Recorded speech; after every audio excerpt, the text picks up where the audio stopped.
up in the New York metropolitan area. I listened to my Jewish father talk about the Schwarzes and how they were going to try and come in and steal everything.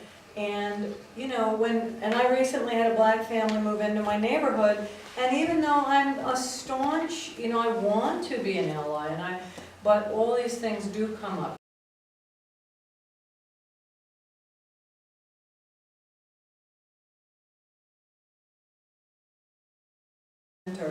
I did not have a hard time being the resenter. I grew up in the New York metropolitan area. I listened to my Jewish father talk about the Schwarzes and how they were going to try and come in and steal everything. There was a black side of town and a white side of town, and I was in the first group of kids to be bused from the white side to the black side. So I grew up with a lot of narratives. And, you know, and I recently had a black family move into my neighborhood, and even though I'm a staunch, you know, I want to be an ally, but all these things do come up. There goes the neighborhood, the property values are coming down. God damn, those people are loud. They talk 10 times louder than white people. What's up with them?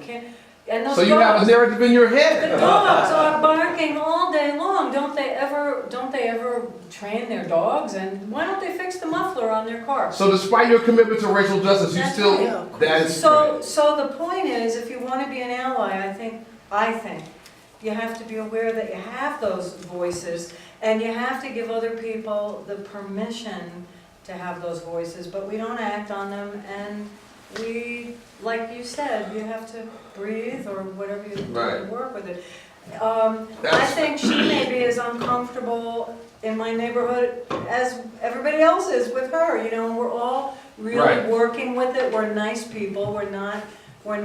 You know, we're really, the whole neighborhood is working with it. You know, and that what you just said is right on the money. About you have to give permission for people to be honest about all this.